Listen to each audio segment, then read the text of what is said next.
జీవన్ రెడ్డి గారి గురించి నేను ఎక్కువ చెప్తే మాది మేమేదో డబ్బా కొట్టుకున్నట్టు అవుతుంది. ఎందుకంటే ఆయన గురించి మీ లోపల తెలియని వాళ్ళు ఎవరు లేరు. ఇక్కడ 40-45 సంవత్సరాల నుంచి మేము స్నేహితులం, చాలా దగ్గర మిత్రులం. వారు చెప్పిన వారి ఉపన్యాసంలో భిన్న రాజకీయ సిద్ధాంతాల వల్ల విడివిడిగా పనిచేసినాం, కానీ మా స్నేహితంలో ఎప్పుడు లోపం లేదు.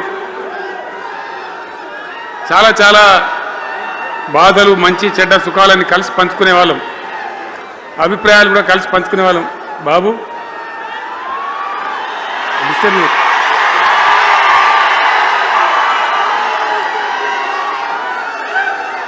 మంది లొల్లి పెట్టడం కూడా కాదురా వాను.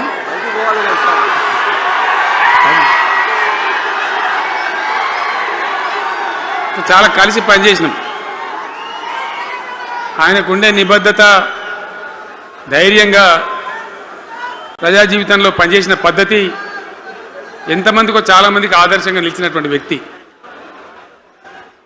జగిత్యాల్లో ఆయన పుట్టి పెరిగి రాజకీయంగా చాలా పెద్దవాడు అయినాడు మీ అందరి దీవెనతో. కానీ ఒక జగిత్యాల్లోనే కాదు, ఆయనకు పాత కరీంనగర్ జిల్లా వ్యాప్తంగా అట్టనే పొరుగున ఉన్నటువంటి అనేక జిల్లాలలో చాలామంది జీవన్ రెడ్డి గారి అభిమానులు ఉన్నారు. చాలా మంది. మీరు లొల్లి పెట్టకుండి, మీ ఫోటోలే బయటికి పోతున్నాయి. అది లైవ్ టెలికాస్ట్ ఉంది, దానిలో మీ బొమ్మలు టీవీలో కనబడుతున్నాయి మీ ఇంటికాడ. లొల్లి పెట్టకుంది ఇక సెట్ అయిందా?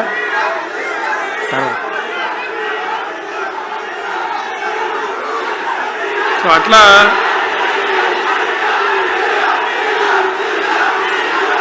ప్లీజ్ ప్లీజ్ ప్లీజ్ చాలా విషయాలలో ఆయన ఎంతో మందికి ఆదర్శంగా నిలిచినాడు, పనిచేసినాడు. ఈ ప్రాంతం గురించి తన ప్రాణం పెట్టి పనిచేసినాడు. ఆయన మంత్రిగా ఉన్నా, ఇంకో హోదాలో ఉన్నా, ఎమ్మెల్యేగా ఉన్నా, ప్రతిపక్షంలో ఉన్నా తన ఏరియా అభివృద్ధిని ఏనాడు కూడా ఆయన విస్మరించలేదు. లేకపోతే అన్ని పర్యాయాలు మీరు ఎందుకు గెలిపించారు, ఎందుకంత గుండెల్లో పెట్టుకున్నారు? నేను ముఖ్యమంత్రి అయినా వారు ప్రజాప్రతినిధిగా కరీంనగర్లో జరిగినటువంటి సభకు వచ్చింది. అందరూ మాట్లాడిన చాలామంది, తను మాట్లాడుతూ ఒకటే మాట కోరిండు. అయ్యాక బోర్నపల్లి అనే కాడ గోదావరి మీద ఒక బ్రిడ్జ్ అవసరం మాకు, అది కంపల్సరీ కావాలి అంటే నేను ఇక హోదాలు బిదాలని మర్చిపోయి ఏంది జీవన్న మళ్ళీ చెప్పండి అని చెప్పిండు ఆయన. వెంటనే అక్కడి నుంచి ఆదేశాలు ఇచ్చి 70-80 కోట్ల రూపాయలు మంజూరు చేసి ఆ బ్రిడ్జి అప్పుడు కట్టించినాం.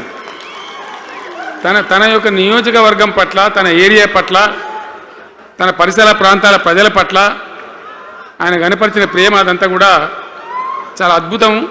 అందుకే ఆయనకు అంత మంచి పేరు కూడా ఉంది. అది నాకంటే మీకు అందరికి బాగా తెలుసు. ఈ మధ్య వీళ్ళందరూ తయారైంది కదా, ఎవరు అంటే సర్వేలు చేసి ఇస్తారు. జీవన్ రెడ్డి గారు బీఆర్ఎస్లో చేరితే ఎట్లా ఉంటుంది ఏం కథ అని ఒక 2-3 వచ్చి సర్వేలు చేసింది.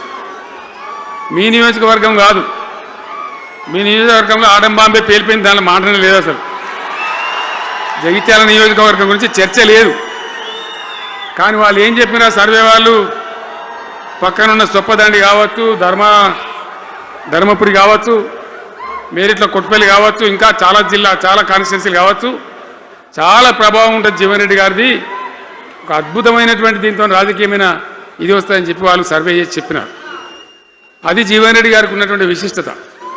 ఒక నియోజకవర్గానికో 10 మందికో కాకుండా తనకు ఏ హోదా లభించినా, ఏ హోదాలో పనిచేసినా చాలా బ్రహ్మాండంగా ఆయన ఇక్కడ ప్రాంతాల కోసం తపన పడ్డాడు. ఒక ఉదాహరణ మీకు కనపడుతుంది. పేరు ప్రతిష్ట లేని వ్యక్తులు గ్రాడ్యుయేట్స్ కాన్స్టిట్యున్సీలో ఎమ్మెల్సీగా నిలబడితే గెలవరు. ఆయన శాసనసభ్యునిగా ఇక్కడ ఓటమి చెందినా ఇమ్మీడియట్గా మళ్ళీ ఎమ్మెల్సీగా పోటీ చేస్తే ఇక్కడ ఉండబడే విజ్ఞులందరూ కూడా బ్రహ్మాండంగా గెలిపించండి. ఎందుకు వాళ్ళు ఎందుకు అంటున్నా?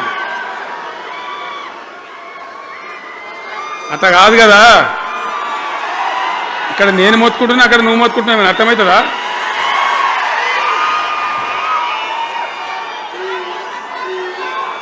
ఏయ్ అగవా ఆగవా బాబు, ఆగవాడు వెనక ఊరేటోడు మనోడేనా?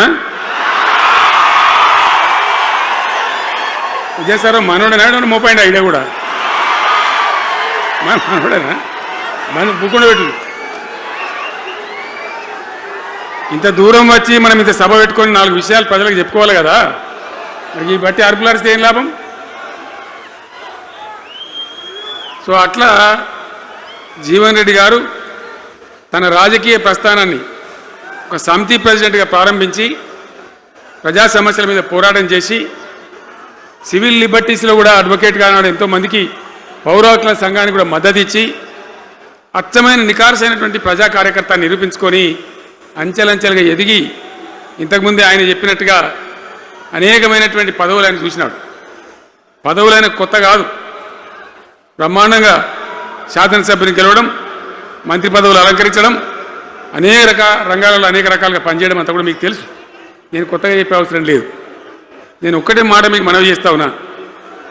జీవన్ రెడ్డి గారు నేను మొన్న కలిసినప్పుడు ఒక మాట అనుకున్నాం. మేము ఎట్లా ముందుకు పనిచేద్దాం ఏంది, మేము ఇద్దరు మూలకోలం అనుకొని ఒక కుటుంబంలో అన్నదమ్ములాగా పనిచేద్దామని చెప్పిన నేను.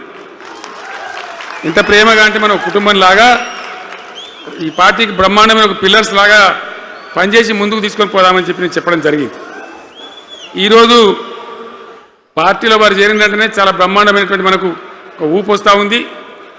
నేను జీవన్ రెడ్డి గారిని కోరుతా ఉన్నా, జగిత్యాల మందం కాదు, జగిత్యాల జిల్లా కాదు, పాత కరీంనగర్ జిల్లా కాదు, మీరు ఆదిలాబాద్ చూడాలి, నిజామాబాద్ చూడాలి, పరిసర జిల్లాలు చూడాలి. పార్టీ ప్రధాన కార్యదర్శిగా ఈ నిమిషం నుంచి నేను అపాయింట్ చేసుకుంటా ఉన్నాను. బ్రహ్మాండంగా ఈ ప్రాంతం అంతా కూడా మీ సేవలు అవసరం.